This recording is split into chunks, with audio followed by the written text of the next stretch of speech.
El día de hoy vamos a ver el tema de correlación. No sé si se van a conectar sus compañeros, pero para que nos dé tiempo, pues vamos a empezar. Listo.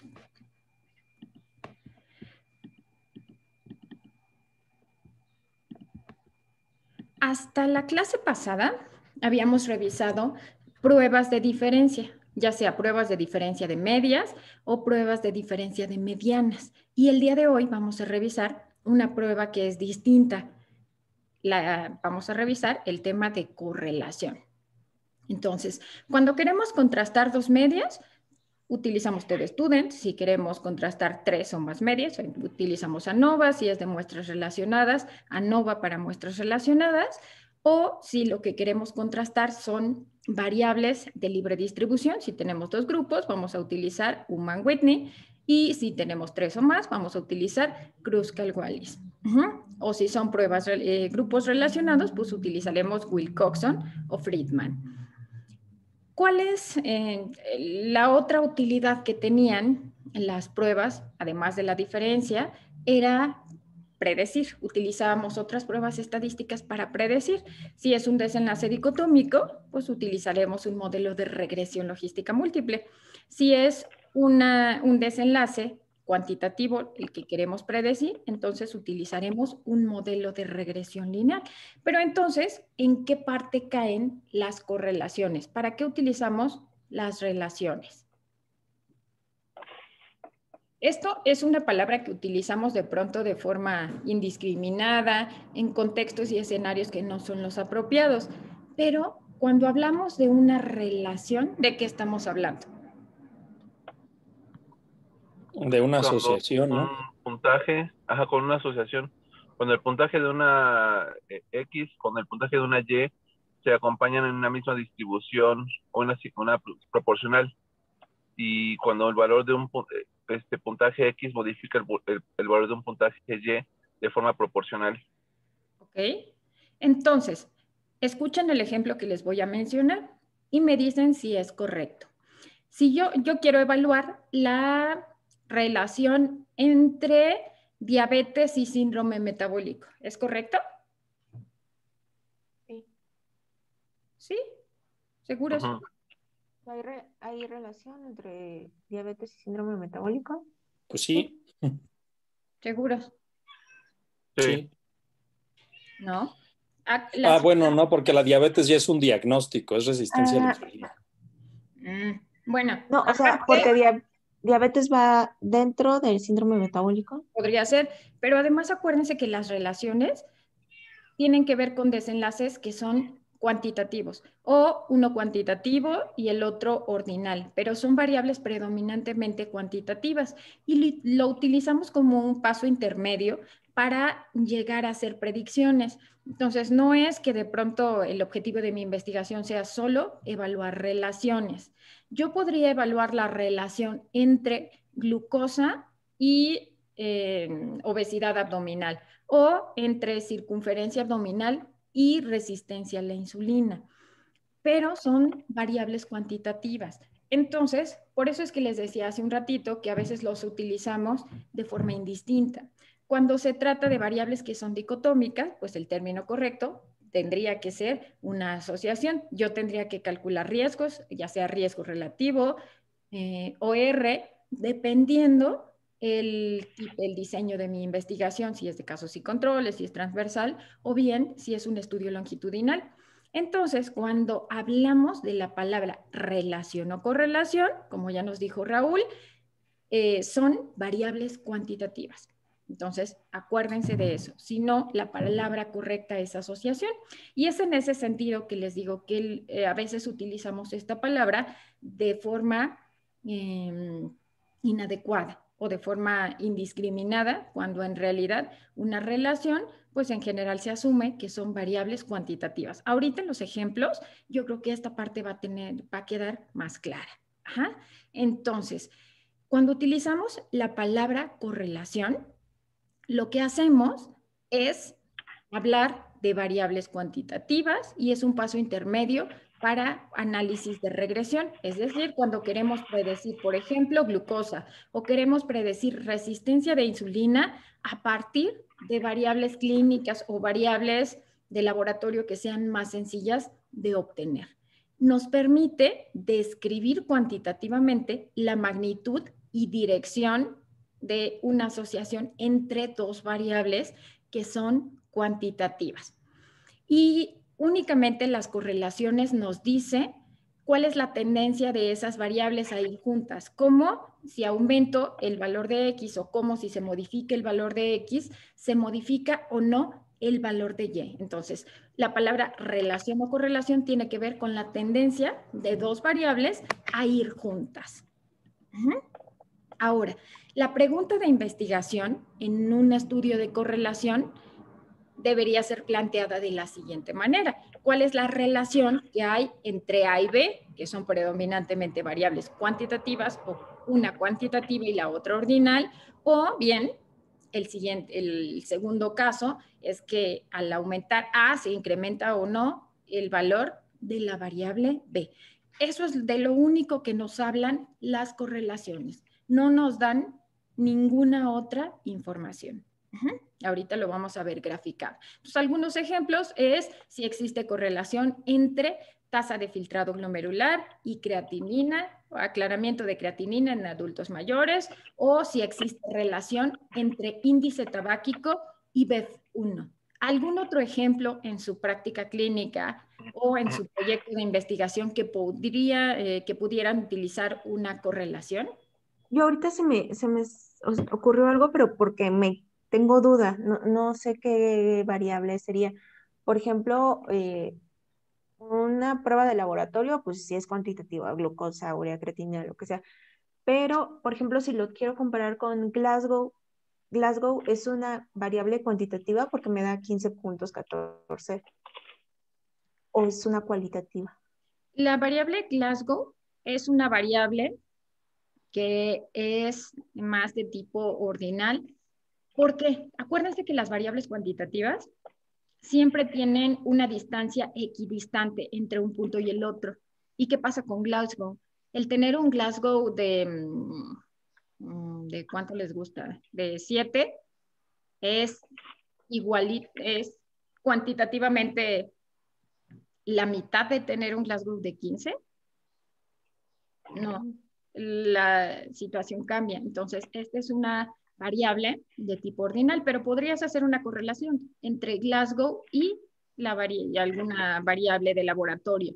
Entonces, aquí la única condición es que tendrías que utilizar una prueba de correlación de Spearman, que la puedes utilizar o bien cuando utilizas, ¿qué variable? Si la utilizas como variable de libre distribución o bien si la utilizas como variable ordinal. Entonces, aquí sería nada más una correlación de Spearman. Esa sería la condición, pero podrías utilizar. Okay. Donde no podríamos hacer una correlación es tasa de correlación entre sexo y tasa de filtrado glomerular. ¿Por qué? Porque una es dicotómica y la otra es cuantitativa. Claro. Entonces, en ese caso, ¿cuál sería el objetivo o la palabra correcta en lugar de correlación? Asociación. O diferencia. ¿Cuál es la diferencia en la tasa de filtrado glomerular de acuerdo a sexo? Entonces, esto es importante que ustedes lo tengan siempre en cuenta para que no utilicen indiscriminadamente el término. Podrían, Sandy, en su presentación de hoy, tiene la palabra relación. Entonces, si utiliza la palabra relación, tendrás que considerar las variables como cuantitativas. Puntaje de calidad de vida en el dominio que te interesa y masa muscular, pero como variables cuantitativas. Ok, sí, por eso tuve la duda de las escalas, porque, o sea, sí son numéricas, pero sí es nominal, entonces a lo mejor quedaría mejor, más bien ver la posibilidad de asociación. Bien. Bueno, sí, César. por ejemplo, en mi caso, la mayoría de los artículos respecto a marcadores inflamatorios y obesidad comparan las concentraciones de los marcadores proinflamatorios o con IMC o con peso. Ajá. Eso es una asociación. Eso es una correlación. Son variables. Bueno. ¿Y son variables cuantitativas? Sería una pues sí. correlación. Ahí sí podría entrar perfectamente el término de correlación. Okay.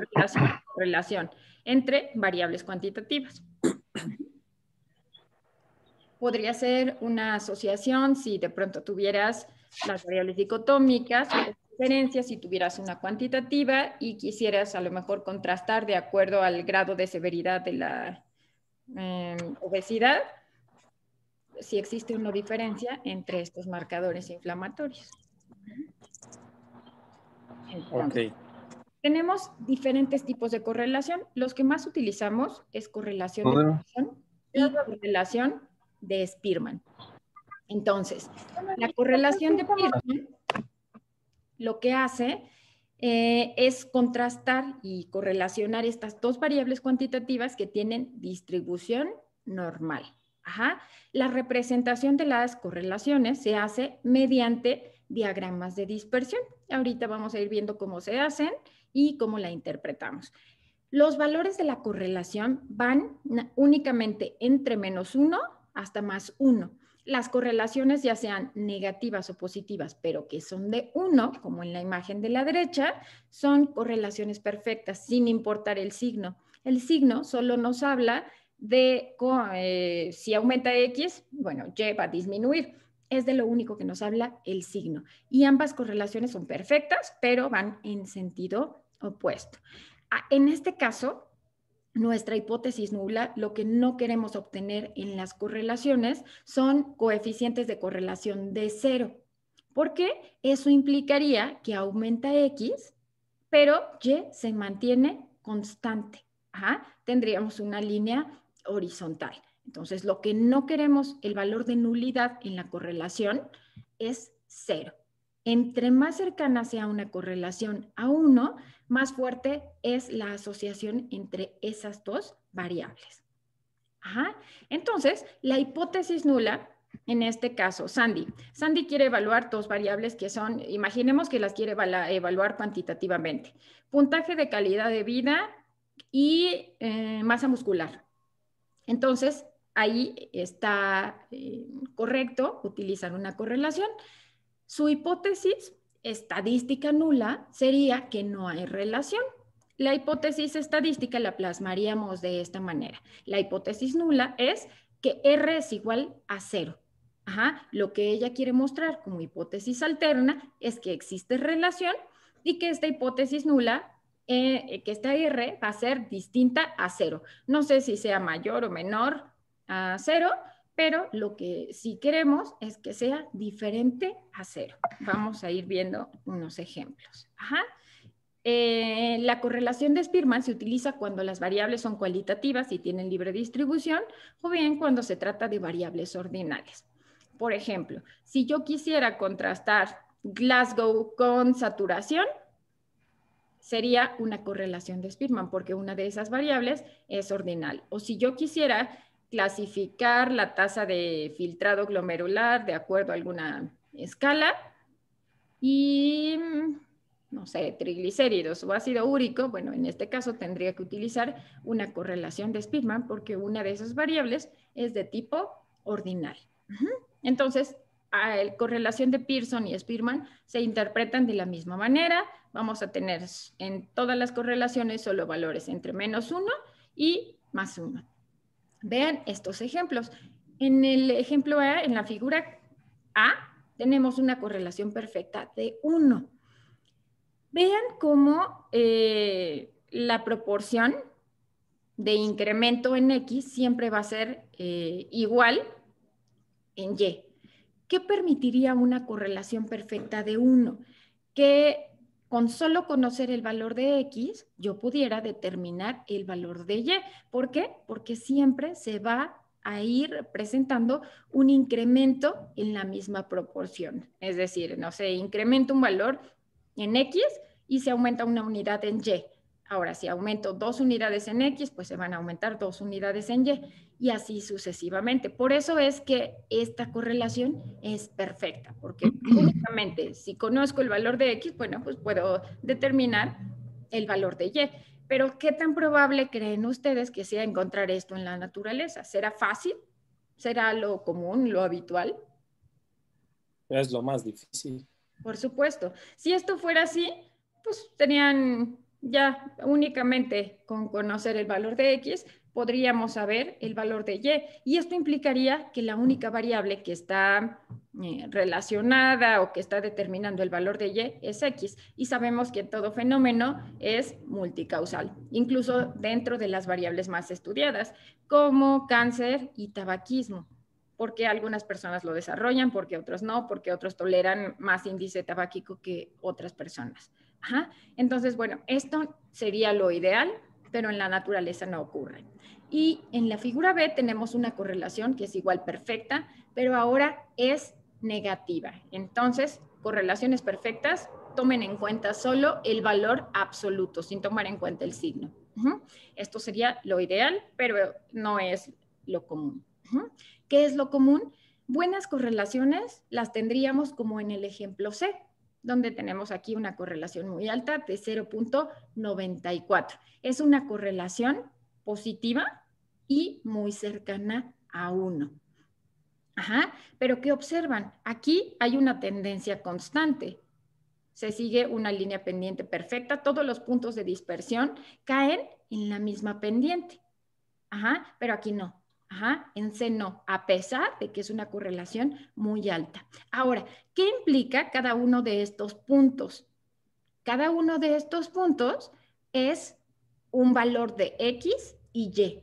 Ajá, es un valor de X y es un valor de Y, porque esto es necesario ahorita que evaluemos la fórmula. Ajá, entonces es un valor que toma Y cuando hay determinado valor de X. Ajá, entonces son pares de valores X y Y para cada uno de los puntos. Y esto es lo que va dando la tendencia de la pendiente. Ajá, entonces, bueno, esta es una correlación positiva. Al aumentar X se modifica Y. Un ejemplo podría ser en niños, estatura y peso. O fuerza muscular y edad, pero hasta determinada edad, porque llega una meseta donde ahora con la edad empieza a declinar la fuerza muscular. Entonces es en solo un punto o en un determinado rango de edad. Ahora, lo que no queremos encontrar es una relación de cero. Esto sería una relación de cero. Vean la dispersión de estos puntos. No hay para nada un patrón. Si nosotros dibujáramos una pendiente que tratara de unir todos estos puntos, pues aquí sería una línea horizontal. Esto implicaría que al aumentar X, Y no se modifica nada. Un ejemplo sería la ingesta de aceite de olivo y el IQ. ¿Hay causalidad? No hay causalidad. No hay un mecanismo fisiopatológico que lo explique. Ajá, entonces, una correlación de cero, ustedes encontrarían una línea horizontal porque se modifica X, pero no se modifica el valor de Y. Y si viéramos los puntos, pues estarían de esta manera. No siguen algún patrón en específico. Si ustedes ven, pues aquí, para X, vean cómo en determinado valor de X, Y toma distintos valores. Entonces, no se sigue un patrón en específico. No es posible hacer una línea pendiente que trate de unir todos los puntos. ¿Y esto a qué se debe? A que el comportamiento es variable. Ahora, esta es la fórmula de una correlación de Pearson. Vean, tomen en cuenta el tamaño de muestra, la sumatoria de X y Y. Ajá, ¿se acuerdan que cada punto de dispersión equivale a un valor de X y Y? A esto se le llama covariación, a la tendencia de ir juntas dos variables. Ajá, entonces, cada punto de dispersión representa un valor en X y un valor de Y. Entonces, esto es lo que considera la fórmula. Ahora, ya observamos que el coeficiente de correlación tiene un signo. el signo solo nos va a decir si al aumentar X ya se modifica de forma positiva o negativa, es decir, aumenta o disminuye. Pero, ¿qué significa la correlación propiamente, el valor cuantitativo? Nos habla de esta fuerza de la correlación o asociación, de esta tendencia de las variables a ir juntas. Si es de 0, no hay correlación. Si es de por arriba de 0 hasta 0.25, pues la correlación es mínima. Si tienen una correlación de 0.25 a 0.50, se considera una correlación débil. De 0.50 a 0.75 es una correlación moderada. Y de 0.75 a 1 es una correlación buena, excelente. Y una correlación de 1 implicaría que fuera una correlación perfecta. Ajá. Entonces, para saber qué tan fuerte es una correlación, pues tenemos que analizar cuantitativamente el valor. ¿Qué esperaríamos? Que estas correlaciones fueran lo más cercano a 1 posible. Ajá. Aquí no importa si son valores positivos o son valores negativos. Entonces, 0.25 a 0.50, correlación débil. De 0.50 a 0.75 moderada, excelente de 0.75 a 1. Esto es solo un parámetro, no son puntos de corte estrictos. De hecho, si ustedes buscan diferentes artículos, pues van a encontrar diferentes valores o puntos de corte. Entonces, es solo un parámetro y es solo una estimación.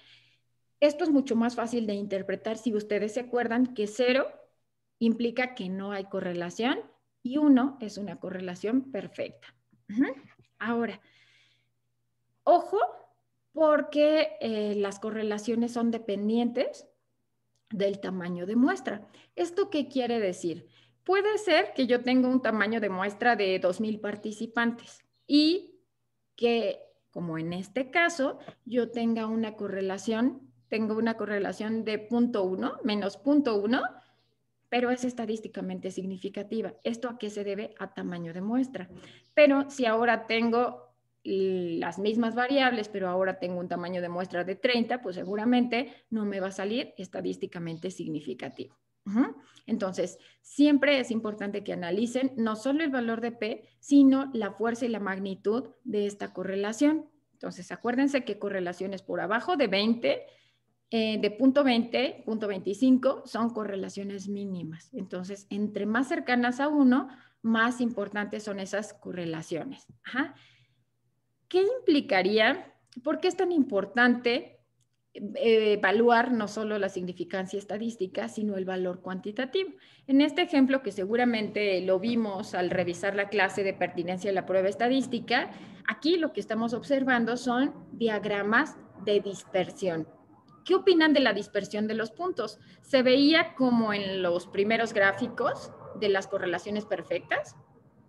¿O se ve más como este? ¿Se ve más como este ejemplo o como este? Está demasiado disperso. Ok. Entonces, están demasiados dispersos los puntos. Si yo lo grafico, bueno, pues aquí esta pendiente tiende a ir más hacia lo horizontal. Ahora, en X, generalmente yo grafico mi variable independiente y en la Y lo que grafico es mi variable dependiente. Entonces, en este caso, tengo en X la duración de la lactancia materna y en Y tengo la densidad femoral materna. Vean con este coeficiente de correlación, ¿qué opinan? ¿Cómo lo podemos interpretar?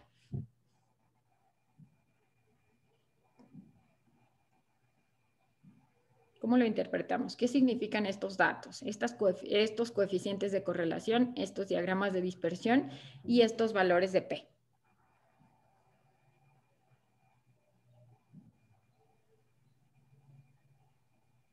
La relación allí es de 0.11. Ajá. Pues, no. Pues es menor de 0, entonces significa que la correlación es muy mala. No, pero está muy alejada, ¿no? Es que no me acuerdo de los rangos. Van de Porque 1 es como el... a menos 1. Correlaciones perfectas son 1. Ausencia de correlación es 0. Está muy cerca del 0. ¿Ok? Y es una correlación, tiene un signo negativo. Esto implica que al aumentar X, Y disminuye. Entonces, aumenta la duración de la lactancia materna y disminuye la densidad femoral ósea. Pero, cuando ustedes elevan esta R al cuadrado, ¿cuánto les da si ustedes lo elevan al cuadrado? 0.1 al cuadrado. ¿Cuánto les da? Y si lo elevan al cuadrado, bueno, pues se quita ese signo negativo. 0.01. Ajá, y si lo multiplican por 100 sería 1%. Ajá, entonces esto quiere decir, cuando ustedes elevan la R al cuadrado, lo que van a obtener se llama coeficiente de determinación. Y lo que me dice el coeficiente de determinación es qué tanto del valor, de la varianza del valor de Y es atribuible a X. Entonces, en este ejemplo es estadísticamente significativo, pero ¿qué tanto está impactando en la densidad mineral del fémur la lactancia materna? 1%. ¿Qué pasaría si yo tuviera un coeficiente de correlación de 1? 1 al cuadrado es 1 y si lo multiplico por 100 sería 100%. Un coeficiente de determinación de 1 implicaría que esa variable es capaz de explicar la varianza de Y en 100%. Entonces, es por eso que correlaciones muy cercanas a punto de 25 para abajo, pues no tienen tanto impacto clínico. ¿Esta parte quedó clara? Entonces, es estadísticamente significativo, sí, pero ¿qué tanto está impactando en la densidad mineral del fémur? 1%. Ajá. Por eso es tan importante evaluar el signo, el número cuantitativo y además el valor de P. Si ustedes no toman en cuenta todos estos valores, pues lo que van a tener son conclusiones erróneas. Porque en este artículo ustedes dirían que, o quien no lo sepa leer, pues que mejor den solo 6 meses de lactancia materna o que no den, o que entre menos den, menos daño a la salud ósea de la mujer va a haber. Por eso es tan importante leerlos adecuadamente. Vamos a ver ahorita más adelante otro ejemplo. Pero aquí la R siempre se tendría que elevar al cuadrado. Sí. Sí, para que ustedes tengan, por ejemplo, una correlación de 0.7. ¿De cuánto va a ser el coeficiente de determinación? 49%. Ok, ahora vean. Entonces, 0.7 da 49%. La correlación que acabamos de ver da 1%. Por eso es que esta se considera como una correlación mínima. Y bueno, si fuera 0, pues no hay correlación. Entonces, nosotros utilizamos las correlaciones solo como un paso intermedio para hacer regresiones. Para hacer regresiones y para poder hacer predicciones de variables cuantitativas, el primer supuesto es que tengan una relación lineal. Entonces, lo que buscaríamos es que estas relaciones fueran lo más cercanas a 1 posibles. Y que estuvieran alejadas de este punto 1. Entonces, este es un paso intermedio para poder hacer modelos de regresión. Por eso es que siempre vamos a calcular el coeficiente de determinación. Y esto, bueno, en las correlaciones ustedes solo pueden evaluar el efecto de 2 variables a la vez. No pueden considerar el efecto de más factores, cosa que sí podemos hacer con los modelos de regresión. Por esto, las correlaciones son modelos intermedios. Nunca nos vamos a quedar solo en una correlación. Lo esperado es que a partir de la correlación yo pueda hacer modelos de regresión, donde pueda incluir distintas variables predictoras. ¿Y cuáles voy a incluir? Pues las que en las correlaciones hayan tenido una R más alta. Algo que también es importante es que no toda correlación implica causalidad. Vean este ejemplo. La correlación es de 0.99. ¿Pero qué están graficando? Divorcio y consumo de margarina. Explíquenme cuál sería la fisiopatología entre esas dos variables. ¿Existe una lógica?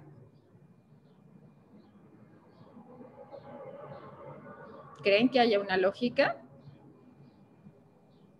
No, se pelearon por la margarina. ¿Ok? Sería más bien Margarina, preferencias de consumo, eso. ¿ok? O la margarina simplemente es un indicador de estilo de vida y de mayor obesidad, quién sabe, pero no hay una asociación causal. Entonces tenemos... Bueno, la obesidad sí puede ser motivo de divorcio. Ok, pero en este caso es consumo de margarina. Entonces no es la, aunque sea una correlación muy fuerte de 0.99, ustedes no deben olvidar los criterios de causalidad de Bradford y Hill. No deben olvidar la plausibilidad biológica. La fuerza de asociación es uno de los parámetros, pero no es el único. Debe haber además temporalidad, debe haber consistencia. Si ustedes hacen el estudio, bueno, pues se tienen que replicar los resultados en diferentes poblaciones. Entonces, y además debe haber un gradiente. Si se aumenta la concentración, pues seguramente aumenta el desenlace. Entonces, nunca una correlación implica causalidad. Para esto es necesario que recuerden siempre los criterios de Bradford y Hill. ¿Por qué? Porque siempre puede haber otra variable asociada. Ahora, este artículo está publicado en el New England y lo que evalúa es consumo de chocolate en kilogramos gramo al día y como variable dependiente tenemos el número de premios Nobel. ¿De cuánto es esta correlación? Es de 0.79. Estadísticamente significativa. ¿Qué opinan? ¿Esta correlación implica causalidad?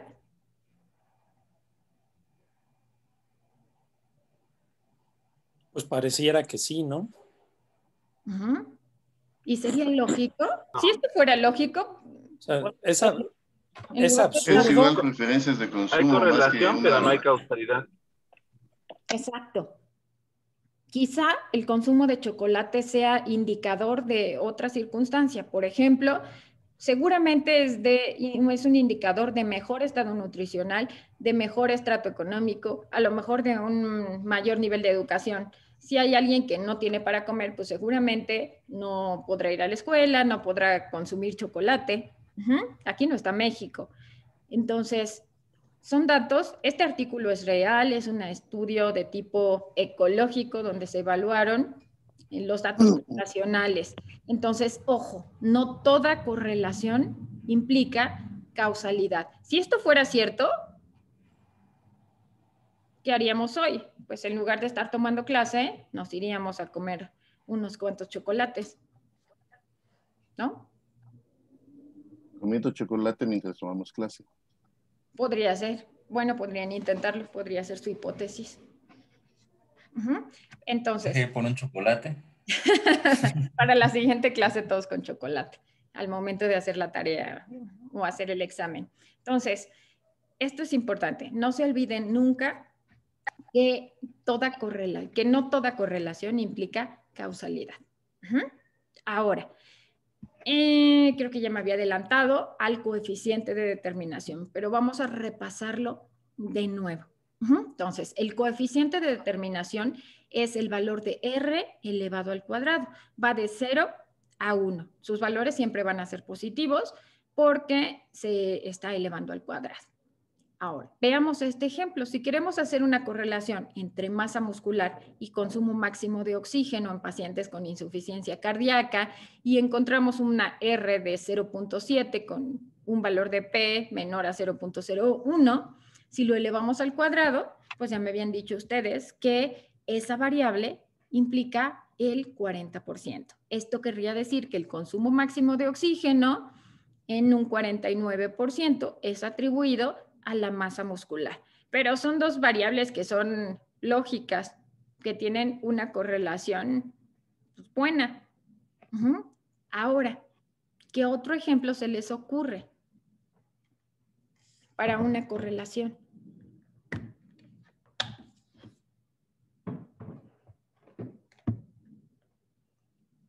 ¿Qué variables podríamos correlacionar?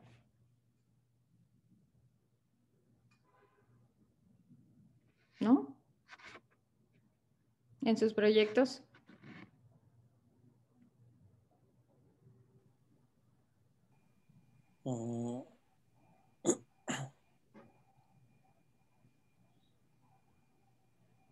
¿No? Pues el mío Puede ser. está para correlacionar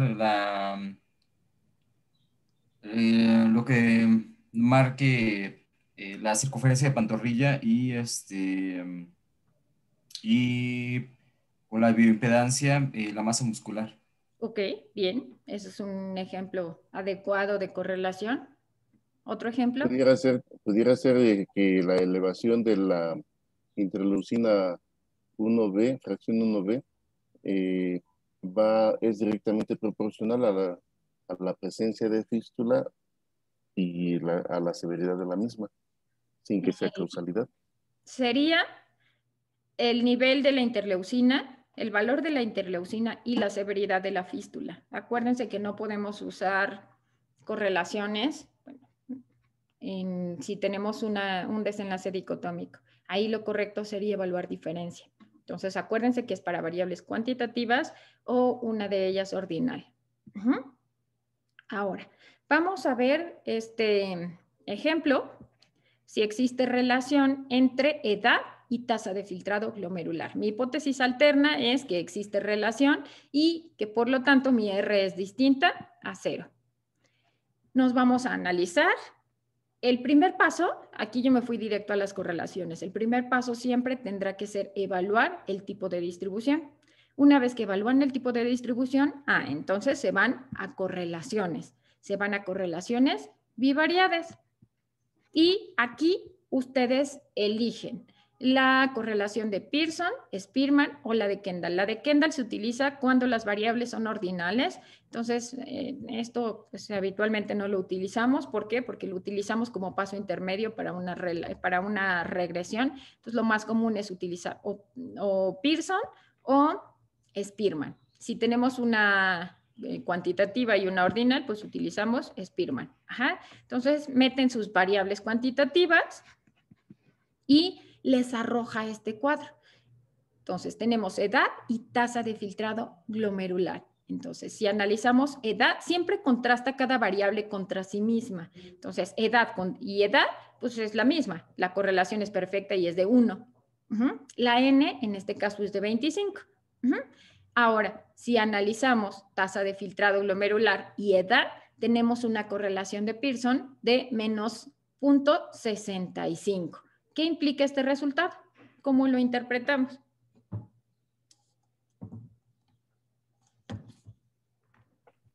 A mayor edad, menor tasa de filtrado glomerular. Ok, de eso nos habla el signo. Y ahora, cuantitativamente, ¿qué tan fuerte es la asociación? Moderada. Es una asociación moderada. Y bueno, es estadísticamente significativa. Entonces, esta es la información que ustedes obtienen de una correlación. Y ya, no es posible obtener más información. Lo siguiente que podemos hacer con las correlaciones, pues es graficarlas. Si nosotros la graficamos, quedaría de la siguiente manera. Entonces, si hacemos nuestro diagrama de dispersión, en X está la variable edad, en Y está tasa de filtrado glomerular, la pendiente es negativa y vean la dispersión de los puntos. Aquí ya el programa nos está dando la R cuadrada. Entonces, en este caso es de 43%. Ahí la variable edad me explica el 43% de la tasa de filtrado glomerular, pero hay otro porcentaje que no se debe, hay otro 57% que no se debe a la edad. Ahí yo tendría que evaluar cuáles son los factores, si es glucosa, si es el peso, si es la obesidad, si es la hipertensión, la presión sistólica, diastólica. Entonces, esta es la única información que yo puedo obtener con una correlación. Por lo que si ustedes quieren evaluar correlaciones, esa es la única información que van a obtener. Ahí terminaría su análisis, si quisieran hacer correlaciones. Ahora vamos a hacer un ejemplo en SPSS. Mientras me gustaría escuchar cuáles son para ustedes las limitaciones que tendría una prueba de correlación.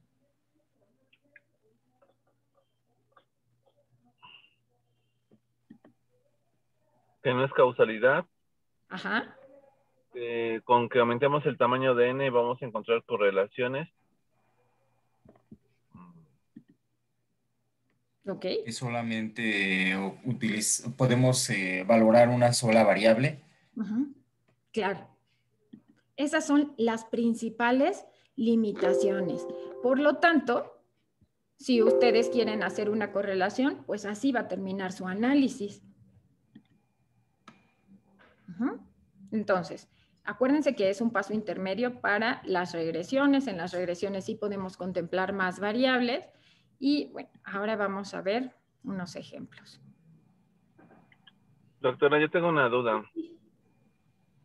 Hay algo que se llama coeficiente phi, que también vi que era una forma de establecer una correlación, pero usa el mismo estadístico que chi cuadrada. ¿Cuándo se utiliza entonces el coeficiente phi? Se supone que el coeficiente phi lo utilizan ustedes en esas variables que son dicotómicas, pero ¿cómo mostrarían el resultado? ¿De -1 a +1?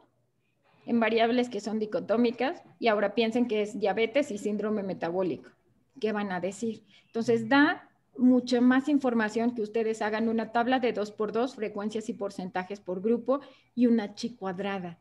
Entonces, es por eso que no se utilizan. Vean los rangos que tienen de posibilidades, desde -1 hasta +1. Entonces, es por eso que en esas variables lo que se sugiere es hacer una chi cuadrada y en lugar de mostrar este valor de correlación, que ustedes lo muestren como riesgo relativo o como OR. Es por eso que no sería lo adecuado utilizar estas correlaciones, porque implicarían solo variables dicotómicas y eso no da más información. Da más información que ustedes muestren la tabla de 2×2, frecuencias y porcentajes, y que el lector pueda evaluar el comportamiento. Y que mejor que lo calculen en posibilidades, con ORs o con riesgos relativos. Entonces, es por eso que esta ni la de Kendall se utilizan tanto. Perdón, muchas gracias. Y la otra es, por ejemplo, si tengo dos variables cuantitativas en las que les puedo sacar correlación, ¿también es válido sacar otras medidas de asociación como RR o OR? No, para que puedas hacer eso, tú lo que tendrías que hacer es puntos de corte. Tendrías que hacer tu variable cuantitativa, hacerla DOMI, es crear puntos de corte. Necesitas para hacer tus medidas de asociación tener puntos de corte. Si no tienes estos puntos de corte, no lo puedes evaluar. Por lo menos la variable de desenlace tendría que ser dicotómica para que tú lo pudieras hacer.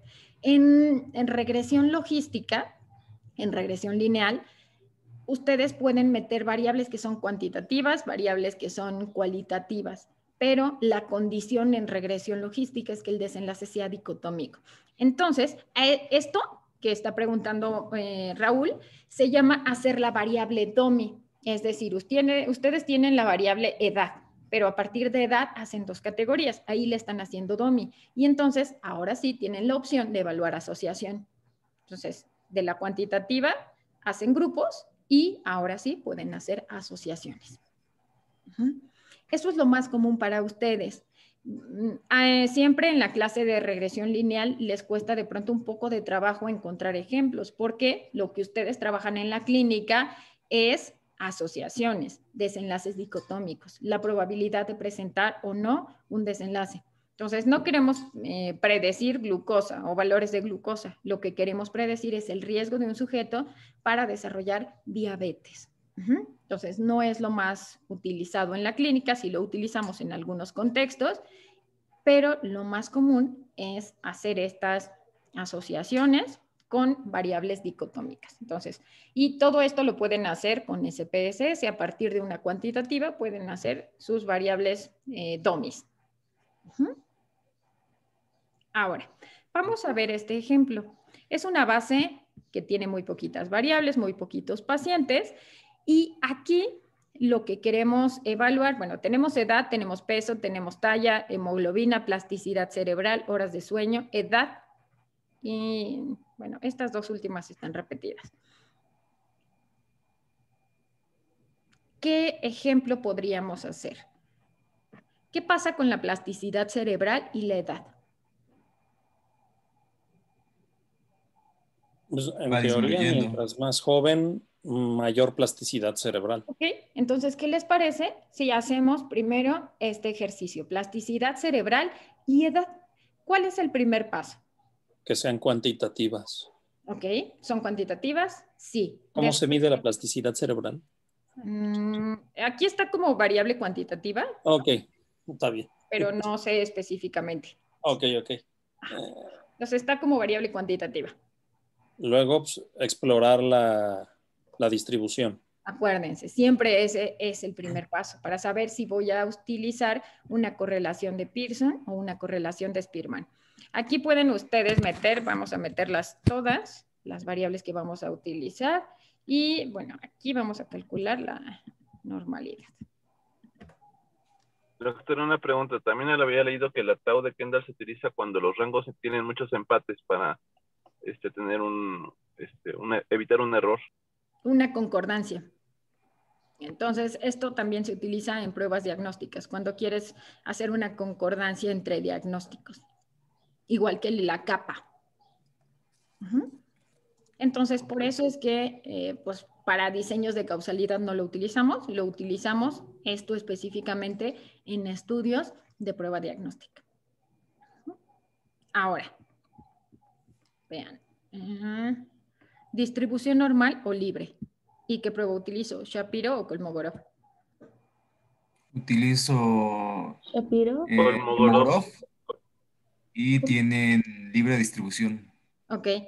Por ahí Sandy dijo Shapiro. ¿Por qué Shapiro? Sí, porque eran poquitos, ¿no? Ah, casi Eran no menos de escuchamos, se 30. cortó. Sandy. Eran menos de 30. Ajá. ¿Y aquí tenemos? No hay 50. 50. Ay, ok. Sí, Son 50. Entonces, acuérdense que los grados de libertad tienen que ver con el tamaño de muestra. Entonces, aquí tenemos 50. Ajá. Entonces, pues vamos a hacer una correlación de Pearson o Spearman. Spearman, ok. Entonces, siguiente paso. Ya que corroboramos el tipo de distribución, lo que vamos a hacer es irnos a nuestra correlación. Es una correlación bivariada. Ajá. Y aquí vamos a meter nuestras dos variables cuantitativas. Entonces, quedamos que íbamos a analizar plasticidad cerebral y edad. Aquí elegimos si es Pearson o Spearman. Escogemos Spearman. Ahora, vamos a analizar el resultado. Entonces, plasticidad cerebral y edad. Tiene una R de menos 0.854. ¿Cómo lo interpretamos? Hoy, Ale ha estado muy callada. Ale.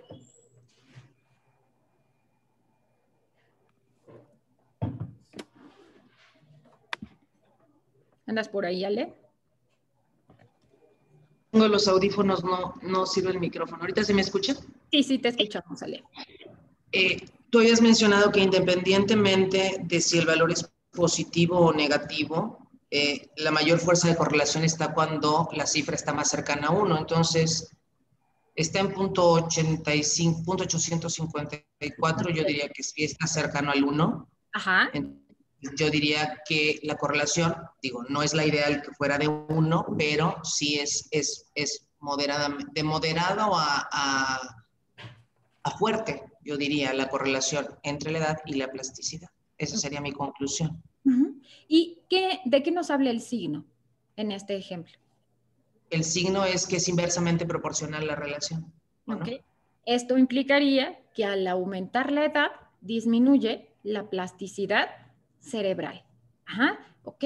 Ahora, vamos a graficarlo para que visualmente sea más fácil de entender. Entonces, nos vamos a ir a gráficos, cuadro de diálogos antiguos y nos vamos a ir a dispersión. Y elegimos dispersión simple. Ahora, ¿qué coloco en Y?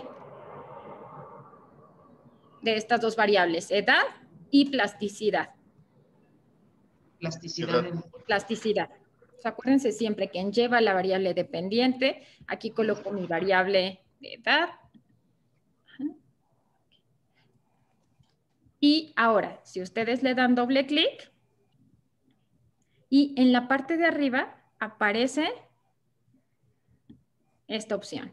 Le dan clic y ya les pone la pendiente. Entonces, la pendiente es negativa, al aumentar la edad disminuye la plasticidad cerebral y la R cuadrada, su coeficiente de determinación, es de 70. Entonces, la plasticidad cerebral está determinada en un 70% por la edad.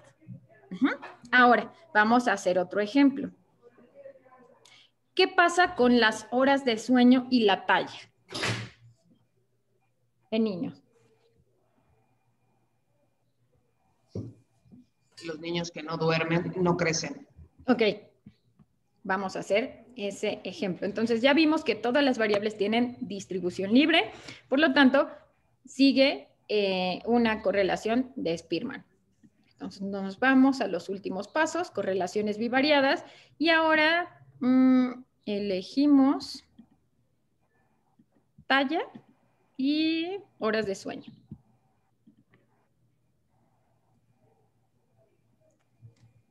¿Qué opinan?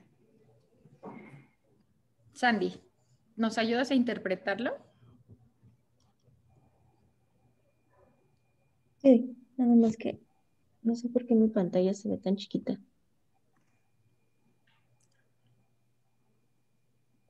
Es 1.0, ¿verdad? 0.120. Ah. Tiene una baja relación y ¿Es significativa o no es significativa?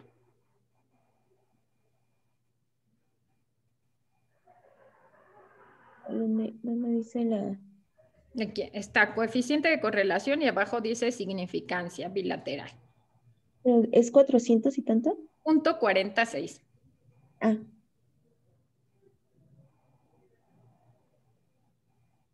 No. No se disparó. Claro, pero ahora ¿se acuerdan del ejemplo que yo les puse de la lactancia materna, la duración de la lactancia materna y la densidad mineral ósea?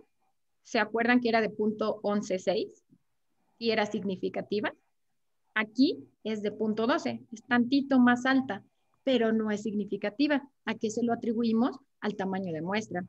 Aquí solo tenemos 50 participantes y en el otro no sé cuántos tenían, pero sin duda eran más de 1000 participantes. Para determinar si es significativa o no, utilizamos la misma regla de 0.05. Ajá, así es. 0.05 aquí no es significativa. Pero en el ejemplo pasado sí lo era, a pesar de que era una correlación muy bajita. Entonces vamos a graficarlo y vamos a ver cómo se ve ese diagrama de dispersión. Ajá. Entonces, bueno, ¿qué coloco en Y y qué coloco en X?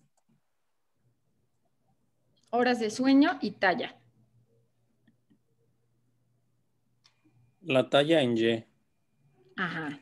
Es la que se va a ver modificada por las horas de sueño. Ajá. Entonces vamos a ver. Vean desde aquí cómo se ven todos los puntos dispersos. Ajá. Entonces, doble clic en esta parte. Ajá. Entonces, la R cuadrada en este ejemplo es de 0.5%.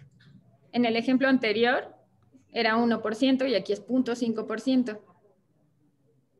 ¿Qué opinan?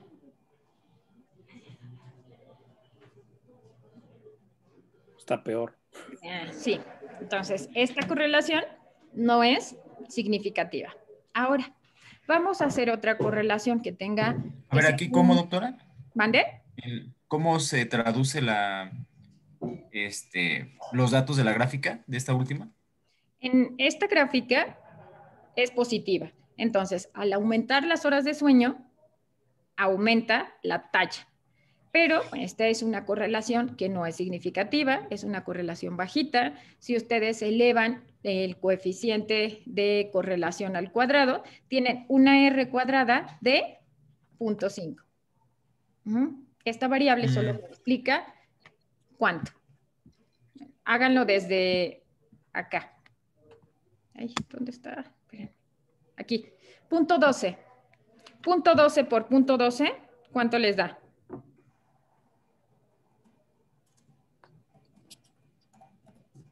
.0144. Ok.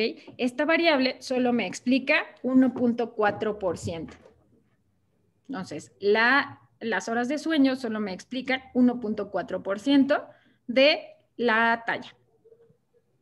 Entonces, hay un 98% de razones que están influyendo en la talla y que no se debe a las horas de sueño. Ahora, ¿qué les parece si nos vamos a una correlación que sea un poco más alta? Acuérdense que esta base de datos es de niños. Ahora, ¿qué pasa?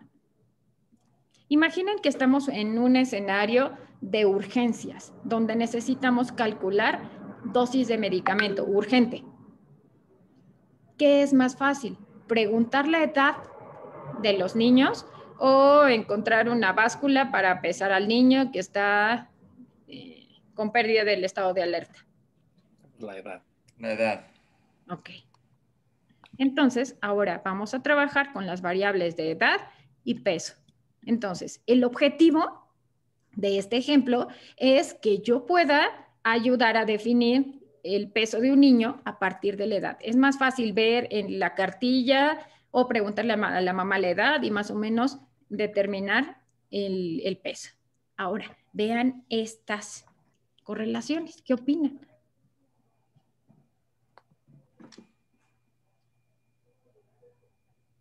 Edad y peso. ¿De cuánto es la correlación? De 1. Es excelente. ¿Qué implicaría? Es perfecta. ¿Qué implicaría este ejemplo? Se los voy a ir graficando mientras me dicen. Que crecieron acorde a su edad. Exacto. Que hay una tendencia constante entre la edad y el peso. Entonces vamos a poner en Y peso y en X vamos a poner edad. En Y siempre es la dependiente, ¿verdad, Ivonne? Así es. Acuérdense que este es un paso intermedio para poder hacer una regresión. Ahora, vean este gráfico. A 5 años pesa 18 kilos. A 6 pesa 20. A 7, 22. A 8, 24. Este cambio, como ustedes están observando, es constante. Por cada año de edad que se aumenta, hay un aumento de 2 kilos. ¿Ya lo vieron? Ok. Si lo graficamos, vamos a tener una pendiente.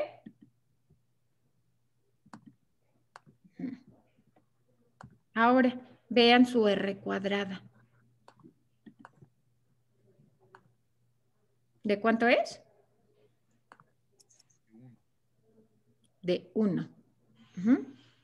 Esta, en este ejemplo que es perfecto, ¿de cuánto, si siguiéramos con esta misma tendencia, cuánto pesaría un niño de 4 kilos? Perdón, de 4 años. 16. 12 kilos. El cambio es de 2. No es cierto. ¿De 4 años? 16. 16. ¿Y cuánto 16. pesaría un niño de 9? 26. Así es. Entonces, esta es una correlación que no es excelente, es perfecta. Y esto implicaría que si yo conozco X, puedo predecir el valor de Y. Pero ahora me gustaría que pusieran atención. No sé si a ustedes en la carrera, en 4º año de medicina, cuando rotaron por pediatría, les enseñaron alguna fórmula para estimar el peso a partir de la edad. Vean la fórmula. La fórmula es Y es igual a 8 más 2 por X. Aquí solo sustituiríamos la edad, no sé, si fuera 6. 6 por 2, 12 más 8, 20. Ajá. Ahora 7, 14 más 8, 22. Esto que estamos viendo aquí es una fórmula que sale a partir de una regresión. Y esto es lo que vamos a ver la siguiente clase. Las fórmulas para determinar la tasa de filtrado, en este caso la edad, o el peso del producto a partir del fondo uterino, vienen a partir de regresiones. Como esto no es, esta base está modificada, estas dos variables las modifiqué yo, no era de 100%, era una correlación muy buena, pero no era de 100. Entonces, estas dos variables están modificadas para la clase. Todas las otras son reales, excepto estas dos variables. Pero con esto, lo que les quería mostrar es una introducción a lo que vamos a ver la siguiente clase, que son modelos de regresión. Vamos a ver regresión lineal. Esta clase no está sencilla, son dos clases seriadas, correlación, regresión lineal y bueno, también seriada con regresión logística. Es necesario, no les voy a dejar tarea, pero es necesario que lean el tema. Antes de la clase, o en la primera parte de la clase, les voy a hacer una pequeña evaluación. Entonces, no hay tarea, su única tarea es que lean regresión y para que les sea mucho más fácil de entender, busquen un artículo de regresión lineal que les sea de utilidad para sus proyectos o en su práctica clínica. ¿Sale? Pero si no lo leen, no me van a entender nada. ¿Preguntas hasta aquí? Una pregunta, Ivonne. Vale, adelante. Entonces, si en mi proyecto uno de los objetivos es correlacionar, siempre voy a tener que tener como un procedimiento intermedio hacer correlación antes de decidir que quiero hacer regresión logística o lineal. Si tú tienes correlaciones, si tú quieres hacer correlación, yo asumo que son variables cuantitativas y que tu desenlace es cuantitativo. Entonces, si vas a hacer correlaciones, lo que va a suceder es que vas a hacer un modelo de regresión lineal para predecir tiempo de disfunción del injerto. Entonces, no tengo que pasar, no tengo que hacer como un primer paso intermedio esto, no. A menos que tu desenlace sea cuantitativo y que tú lo que quieras predecir es, por ejemplo, tiempo de disfunción del injerto. En ese caso, sí tienes que hacer correlación y sí como paso intermedio antes de tu regresión. Si lo que tú quieres hacer es evaluar factores de riesgo asociados a disfunción del injerto, entonces tu modelo es regresión logística y su paso intermedio son ORs. Okay. Muchas gracias. De nada. Yo tengo una pregunta, doctora. Había leído que la interpretación de la asociación o de la fuerza de asociación como leve, moderado y severo o fuerte era un poco más como personal, o sea, porque hay unos que toman 0.5 como ya una asociación fuerte y por ejemplo acá usted nos pone que 0.75 es la asociación fuerte, entonces tengo un poco de duda en eso. Esto varía, hay distintos autores. En el artículo de correlación que escribí, en ese artículo puse otros puntos de corte que no son estos. Creo que estos los tomé del Portney. Entonces, son diferentes y es solo un parámetro. Depende qué variables ustedes estén analizando.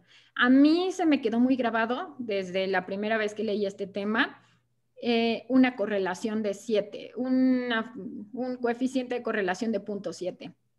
0.7, si lo elevo al cuadrado, me da un coeficiente de determinación de 49. Entonces, por eso es que para mí tal vez ese es el punto de corte para decir que una correlación es buena. Y aún así, esa variable solo me explica el 50%.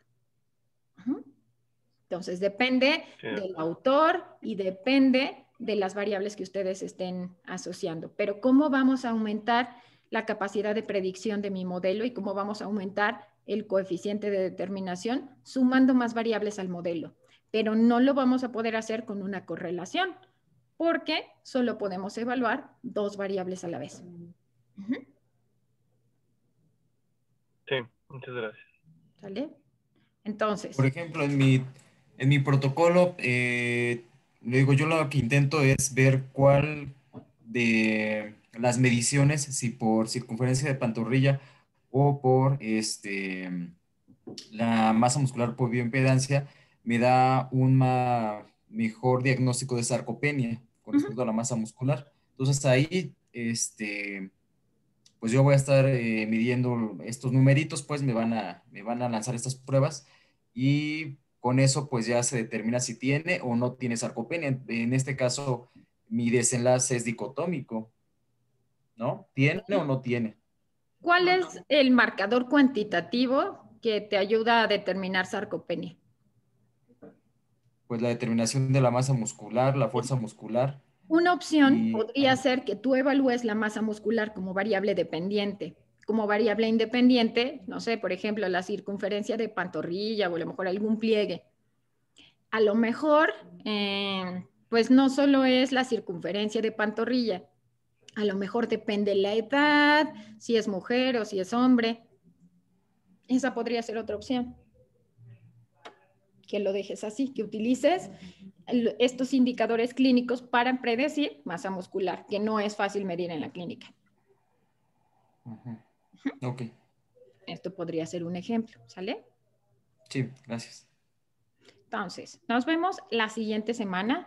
La siguiente semana, la clase de regresión está un poquito más larga. Entonces, nos vemos a las 7 para máximo estar empezando 7:05 y que nos dé tiempo de revisar todo el tema, ¿sale? Si no leen, no me van a entender. Entonces, por eso no les voy a dejar tarea para que no haya pretexto de no leer. Bueno. Son Okay, clases seriadas. Si se pierden regresión 1, no me van a entender regresión lineal múltiple. Entonces, no falten a la clase, ¿sale? Y con nuestro chocolate. Okay. Sí, con el chocolate. Lo vamos a necesitar. ¿Sale? Que estés muy bien, Ivonne. Cuídense mucho. Nos vemos la siguiente semana. Tú también, bye. Gracias. Hasta luego. Gracias.